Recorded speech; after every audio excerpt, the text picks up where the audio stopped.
Hello everyone, welcome back. Study ম্যাথমেটিক্সের প্রত্যেকে স্বাগত জানিয়ে ক্লাস 7 থেকে chapter 6 page number 95 video part number আজকে 42 করব। লাস্ট ভিডিওতে আমরা কোর্সে দেখি 6.2 এর 5-এর অঙ্কগুলো করেছি। আজকে আমরা 6 দাগের অঙ্কগুলো করব। রামুর এখানে দেখো প্রথম বন্ধনীর মধ্যে রেখেছি 13x² + x - 3 টাকা ছিল। রামুর এত টাকা ছিল, সে কি করলো?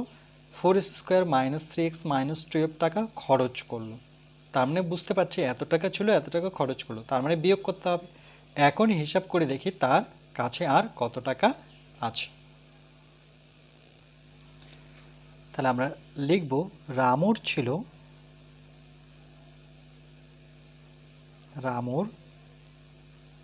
ছিল সমান সমান 13x² + x - 3 একক নেব টাকা। আর সে খরচ করলো, তাই লিখব খরচ করলো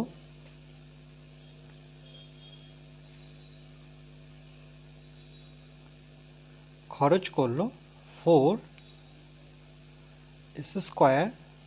- 3x - 12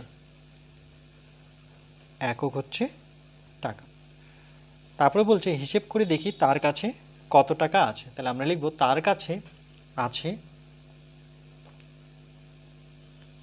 তার বলতে এখানে রামুর কাছে, তার কাছে আছে,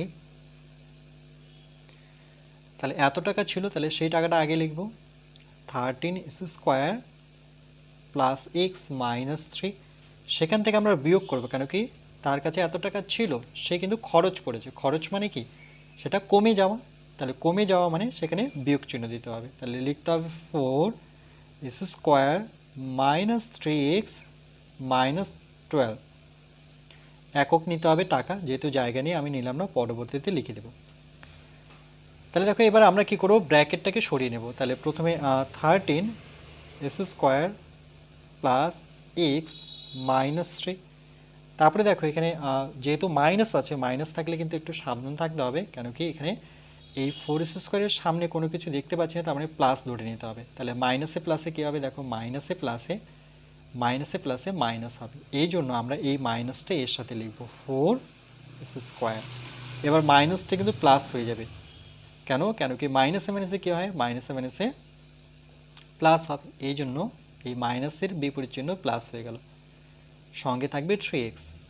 তারপরে আবার দেখো মাইনাস দিয়ে গুণ করবে, যেহেতু ব্র্যাকেটটা সরিয়ে নিচ্ছে, মাইনাসে আবার প্লাস হবে 12।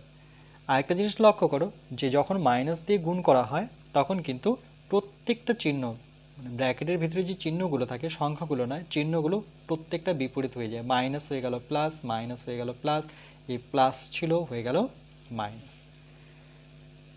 ইকুয়াল টু, এবার আমরা এখানে টাকা ব্র্যাকেট নিয়ে টাকা কথাটা লিখতে পারি। এবার আমরা সদৃশযুক্ত পদগুলোকে এক জায়গায় করব। যেমন এখানে দেখতে পাচ্ছি 13x², আর এখানে দেখো আরেকটা s² যুক্ত পদ আছে, কিন্তু এই পদের সামনে কি আছে? -4s²। তাহলে কিন্তু মাইনাস নিতে হবে, তার সাথে স্কোয়ার রাখতে হবে। তারপরে আমরা x যুক্ত পদগুলোকে এক জায়গায় করব। যেমন এখানে দেখতে পাচ্ছি +x, চিহ্নটা শুদ্ধ নিতে হবে, যেমন এই 3x নেব না, তার সাথে চিহ্ন শুদ্ধ আমাদের নিতে হবে। তাহলে x হয়ে গেল, 3xও হয়ে গেল। তারপরে সংখ্যা যুক্ত পদগুলো, মানে সংখ্যা শুধু আছে, ধ্রুবক পদ, এরকম দেখতে পাচ্ছি -3 আছে আর +12 আছে, একক হচ্ছে টাকা। এবার দেখো এখানে বিয়োগ করতে হবে সরাসরি এটা থেকে এটা, কিন্তু কেন? তার কারণ হচ্ছে 13x² সামনে কোনো চিহ্ন নেই, সেক্ষেত্রে প্লাস ধরে নেব। তাহলে যদি এটা প্লাস ধরি আর এটা মাইনাস, তাহলে প্লাসে মাইনাসে কী হবে? প্লাসে মাইনাসে মাইনাস, এই জন্য আমরা এখানে বিয়োগ করব। তাহলে 13 থেকে যদি 4 বিয়োগ করে নেওয়া হয় তাহলে কত হয়? 9 হবে, কারণ 9 আর 4 যোগ করলে দেখো 9, 10, 11, 12, 13, আবার 13 হচ্ছে, তাহলে 9s²। এবার এদের দুজনের মধ্যে বড় কিন্তু 13, যেহেতু তার সামনে কোনো চিহ্ন নেই, তাহলে আমরাও কিন্তু কোনো চিহ্ন বসাবো না। এই মানে কিন্তু এখানে কিন্তু প্লাস আছে, ঠিক আছে? সেটা আমরা প্লাস সাধারণত লিখি না, তাহলে আমরাও লিখবো না। এখানে দুটো দেখো এক্স যুক্ত যে পদ আছে, সদৃশ পদগুলো, দুটো পদের সামনে প্লাস রয়েছে, তাহলে প্লাসে কী হয়? প্লাস আমরা যোগ করব, 3 আর 1 যোগ করলে হবে 4, কিন্তু তার আগে দেখো এদের দুজনের মধ্যে বড় কিন্তু 3, তাহলে তার চিহ্নটা কিন্তু আমরা প্লাস বসাবো। এবার এখানে এই এক্স এর সামনে কোনো সংখ্যা নেই বলতে আমাদের এক্স 1 ধরে নিতে হবে। তাহলে এই 1 আর 3 যোগ করলে হবে 4, আর সঙ্গে রাখবো এক্স, তাহলে হয়ে গেল প্লাস 4x। এবার দেখো এই দুটো সংখ্যার মধ্যে বড় কোনটা, 12, তার চিহ্ন আমরা প্লাস নেব। এবার 12 থেকে যদি 3 বিয়োগ করে দিই, 12 থেকে 3 বিয়োগ করলে হবে 9, কেন 9 আর 3 যোগ করে 9, 10, 11, আবার পাবো আমরা 12। তাহলে আমরা কি পেলাম, 9s square plus 4x plus 9। এটাই উত্তর। এই টাকাটা কিন্তু তার কাছে পড়ে রইল, কেন এখানে লিখে দিয়েছি তার কাছে আছে 9s স্কোয়ার। আচ্ছা, এক লাইন যদি আমরা লিখতে চাই তাহলে তার কাছে বলতে রামুর কাছে, তাহলে এইভাবে লিখবো যে রামুর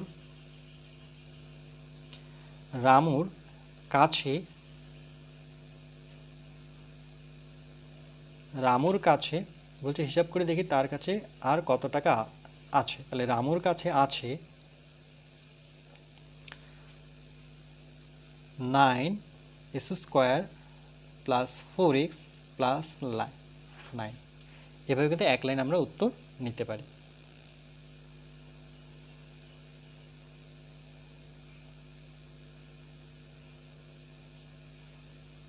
এখানে ব্র্যাকেট নিয়ে অবশ্যই টাকা কথাটা লিখতে হবে, এখানে যেমন টাকা ছিল।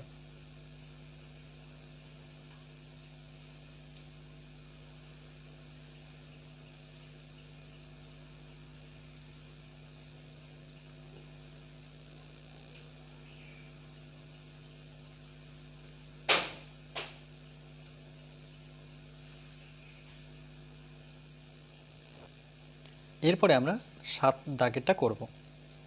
একটি ত্রিভুজের 3টি বাহুর দৈর্ঘ্য যথাক্রমে x plus 4 centimetre, 2x plus 1 semi for centimetre, 4x minus 8 semi. এই ত্রিভুজের পরিসীমা কত তা হিসাব করে দেখি। এই অঙ্কটা করার আগে দেখো, ত্রিভুজ যেহেতু পরিসীমা বলেছে, তাহলে পরিসীমা কোনটা।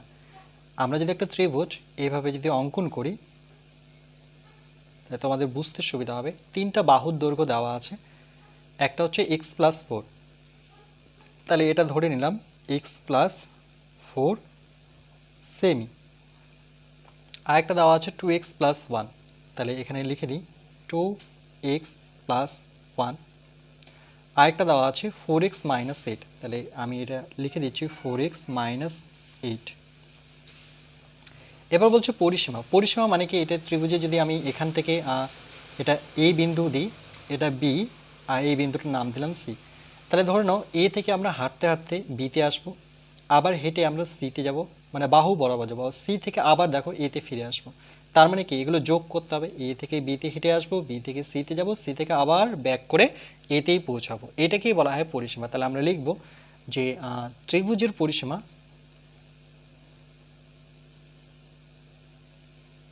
ত্রিভুজের পরিসীমা,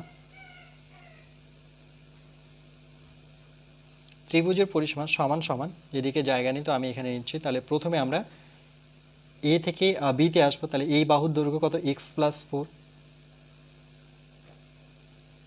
তারপরে প্লাস নেব যেহেতু বি থেকে আবার সিতে আসবো, তাহলে সেটা কত 2x প্লাস 1। তারপরে আবার সি থেকে এতে পৌঁছবো, তাহলে সেটা কত দেওয়া আছে 4x প্লাস 4x মাইনাস 8। দেখো প্রত্যেকটা বাহুর আমরা মাঝামাঝি কি রেখেছি, প্লাস রেখেছি, মানে তার মানে যোগ করতে হবে। এবার একক আমরা যেহেতু সেমি আছে, তাহলে আমরা এখানে একটা ব্র্যাকেট নিই, কেন কি প্রথম বন্ধনী কিন্তু আমরা নিয়েছি, তাহলে এখানে সেমি কথাটা লেখার জন্যই কিন্তু আমরা বন্ধনীটা নিলাম। সমান সমান, এবার আর বন্ধনীর প্রয়োজন নেই, মানে এই সেকেন্ড বন্ধনীর প্রয়োজন, মানে দ্বিতীয় বন্ধনীর প্রয়োজন নেই। তাহলে আমরা ধারাবাহিকভাবে সংখ্যাগুলো লিখবো। তাহলে x প্লাস 4, প্রথম বন্ধনী দেব, প্লাস 2x প্লাস 1, তারপরে প্লাস 4x মাইনাস 8, আর এখানে একক লিখে দিতে হবে সেমি ফর সেন্টিমিটার। এবার আমরা যে সদৃশযুক্ত পদ সেগুলো এক জায়গায় করবো, যেমন x আর এখানে 4x, তাহলে পাশাপাশি রাখবো x প্লাস 4x। ঠিক একইভাবে দেখো আবার 2x আছে, তাহলে 2xটাও রাখতে হবে, x 2x 4x। তাহলে এখানে সংখ্যাগুলো এক জায়গায় রাখবো, তাহলে প্লাস 4 আর মাইনাস 8 এত সেন্টিমিটার। এবার আমরা এখানে দেখো এই এক্সের সামনে কোনো চিহ্ন নেই বলতে সেটা প্লাস, এর সামনে কোনো চিহ্ন নেই বলতে প্লাস, এর সামনে কোনো চিহ্ন এর সামনে চিহ্ন দেখতে পাচ্ছি প্লাস, এর সামনে চিহ্ন দেখতে পাচ্ছি প্লাস, এর সামনে কোনো চিহ্ন দেখতে পাচ্ছি না, তাহলে সেটা কিন্তু প্লাস ধরতে হবে। তাহলে দুটোই তিনটাই প্লাস, তাহলে তিনটা একবারে যোগ করতে পারি, নতুবা দেখো আলাদা আলাদা করে করতে পারি। যেমন এই সংখ্যা এই এক্সের সহগ কোনো কিছু নেই বলতে 1 ধরে নিতে হবে, 1 ধরে নিতে হবে, তাহলে 4 আর 1 যোগ করলে কিন্তু 5x, তারপরে প্লাস কত 2x, তারপরে দেখো এদের দুজনের মধ্যে বড়কে, বড় যেহেতু 8 তাহলে তার চিহ্ন মাইনাস বসাবো, 8 থেকে 4 বিয়োগ করব, কেন কেন কি প্লাসে মাইনাসে কি হয়, দেখো প্লাসে মাইনাসে কিন্তু মাইনাস হয়, তাহলে বিয়োগ করে আমরা 8 থেকে 4 বিয়োগ করে 4 করব, এত সেম। এরপরে দেখো 5x 2x, তাহলে এর সামনে কোনো চিহ্ন নেই বলতে প্লাস, এখানেও প্লাস, তাহলে দুটো প্লাস থাকলে প্লাসই হয়, তার মানে যোগ করতে 5 আর 2 যোগ করলে পরে আমরা পাবো 7x। ওকে, 7x মাইনাস 4, তার পরিসীমা দাঁড়াচ্ছে কিন্তু এটা। তাহলে ত্রিভুজটির পরিসীমা, তাহলে আমরা এক লাইনে যদি উত্তর লিখি তাহলে লিখব ত্রিভুজের বা ত্রিভুজটির পরিসীমা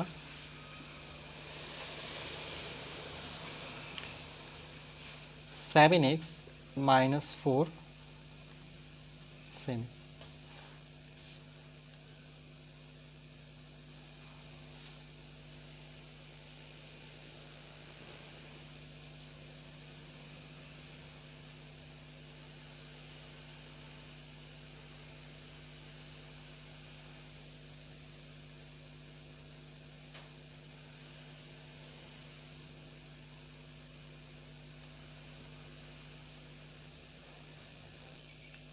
এরপর আমরা 8 দাগের অঙ্কটা করব। -8x² + 8x + 1 এর সাথে কত যোগ করলে -14x² + 11x - 3 পাবো হিসাব করে। আরেকবার বলছি, দেখো -8x² + 8x + 1 এর সাথে কত যোগ করতে হবে সেটা কিন্তু আমরা জানি না, কত যোগ করলে আমরা এটা পাবো। তাহলে এটাকে আমরা কিভাবে করব, তাহলে প্রথমে এই লাইনটা লিখব যে -8x² + 8x + 1 কত যোগ করলে, দেখো যোগ, তাহলে যোগ চিহ্নটা বসাই, কত যোগ মানে কত যেটা জানি না সেটা আমি একটা খালি ঘর নিলাম, কত যোগ করলে এটা পাবো, এই যে দেখো পাবো বলেছে তাই জন্য সমান সমান দিয়ে আমরা এটা লিখব, মানে কত যোগ করলে এটা আসবে। তাহলে সমান সমান দেওয়ার পরে আমরা লিখব -14x² + 11x - 3। এখানে আরেকটা জিনিস মনে রাখবে, সমান সমান দিয়েছি এই জন্য কিন্তু আর সমান সমান দিয়ে আমরা শুরু করতে পারবো না অঙ্কটা, সমান সমান দেওয়া থাকলে আমরা কিন্তু বানিয়ে শুরু করব। তাহলে যেহেতু এই খালি ঘরটাই বের করব, তাহলে এই খালি ঘরটাকে আমরা আমাদের বাম দিকে রাখবো, মানে বাম হাতের কাছে। এবার সমান সমান নেব, নিয়মটা দেখো খুবই সহজ, এই টোটালটাকে লিখব, মানে ডান দিকে যে সংখ্যাটা আছে সেটাকে লিখব 14x² + 11x - 3। এই খালি ঘরটা তো বাঁ দিকেই ছিল, দেখো বাম দিকে ছিল। এবার এই বীজগাণিতিক যে রাশিমালাটা আছে সেটাকে আমরা সমাসমানে ও পাশে নিয়ে যাব। যখন ও পাশে নিয়ে যাব তখন আমরা কি করব, এই টোটালটা এদিকে যখন আসবে তখন কিন্তু মাইনাস হয়ে আসবে। তাহলে একটা একটা করে যদি নিয়ে আসে, দেখো এই মাইনাসটা কিন্তু এদিকে আসলে প্লাস হয়ে যাবে, ভালো করে লক্ষ্য করো।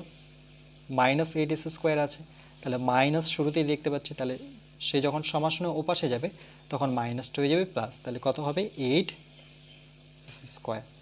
তারপরে দেখো +8x আছে, এই প্লাসটা যখন সমাসনে ওপাশে যাবে তখন কিন্তু তার বিপরীত চিহ্ন হয়ে যাবে, প্লাসটা হয়ে যাবে -8x। তারপরে এই +1 আছে যেটা, সেটা কিন্তু সমাসনে ওপাশে গেলে -1 হবে, মানে প্রত্যেকটা চিহ্ন যখন সমাসনের ডান দিকে যাবে তখন প্রত্যেকটা চিহ্ন কিন্তু বিপরীত চিহ্ন হয়ে যাবে, শুধু এইটুকু মনে রাখতে হবে। আবার বা নেব, যেহেতু খালি ঘরটা আমরা বের করছি সমান সমান। এবার দেখো যে সদৃশযুক্ত পদগুলো আছে সেগুলো এক জায়গায় রাখবো, যেমন -14x², এরকম দেখতে পাচ্ছি কি প্লাস প্লাস, দেখো এই x² যুক্ত পদের সাথে প্লাস রয়েছে, তাহলে +8x²। আবার x যুক্ত পদ দেখো +11x + 11x, আর এখানে আছে মাইনাস 8x। তাহলে দেখো এক্স যুক্ত পদগুলোকে এক জায়গায় করলাম। এবার সংখ্যাগুলোকে এক জায়গায় করব, যেমন -3 আর -1। এখানে লক্ষ্য রাখবে সংখ্যা শুধু নেবে না, সংখ্যার সামনে যে চিহ্নটা আছে সেটাও কিন্তু নিতে হবে, বা সাইন যেটা আছে সেটা নিতে হবে। তাহলে খালি ঘরটা বের করছি। এবার দেখো এখানে আমরা বিয়োগ করব, তার কারণ দেখো একটাতে দেখতে পাচ্ছি মাইনাস রয়েছে আর এটাতে প্লাস রয়েছে, শুধু এইটুক বিয়োগ করব। কেন মাইনাসে প্লাসে কী হয়, দেখো মাইনাসে প্লাসে মাইনাস হয়, তাহলে এদের দুজনের মধ্যে বড়কে বড় যেহেতু 14, তাহলে এখানে কিন্তু আমার চিহ্নটা মাইনাস হবে। তাহলে 14 থেকে 8 বিয়োগ করবো, 8 থেকে 14 গুণে 8, 9, 10, 11, 12, 13, 14, হাতে গড়লে পরে আমরা পাবো 6। আর এর যে সদৃশ পদ সেটা কিন্তু এস স্কোয়ারেই থাকবে। ঠিক একইভাবে এই দুটোর মধ্যে দেখো সব থেকে বড় কে, 8 কি 11, 11 বড়, তার চিহ্নটা আমরা বসাবো। 11 থেকে 8 বিয়োগ করব, তার কারণ হচ্ছে প্লাসে মাইনাসে কী হয়, প্লাসে মাইনাসে মাইনাস বিয়োগ করতে হবে। তাহলে 8 থেকে 11 গুণে 8, 9, 10, 11, হাতে গড়লে পরে আমরা পাবো 3। 3 লেখার পর এর সদৃশ পদটা আমরা সঙ্গে রাখবো এক্স। তারপরে দেখো সংখ্যা দুটো আছে, দুটোর সামনে চিহ্ন আমরা যদি দেখি তাহলে মাইনাস আছে, -3, -1। তাহলে দুটো মাইনাস থাকলে কি হয়ে যায়, প্লাস হয়ে যায়।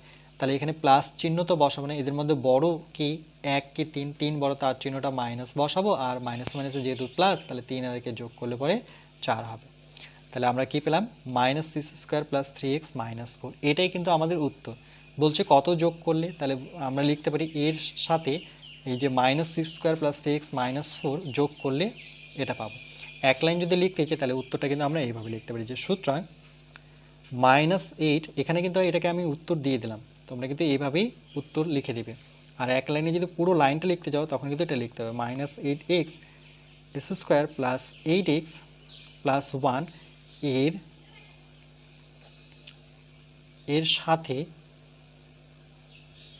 এর সাথে কত যোগ করলে, তাহলে আমরা কত জায়গায় এটা বসাবো, -6² + 3x - 4 লিখব। যোগ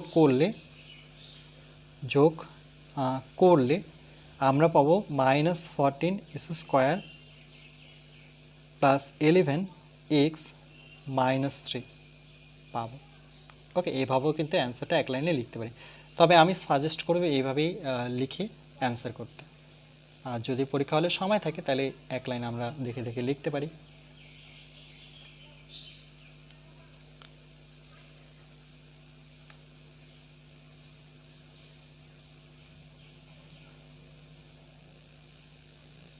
এরপর আমরা পরবর্তী পার্ট নাম্বার 43-তে কষে দেখি বাকি অঙ্কগুলো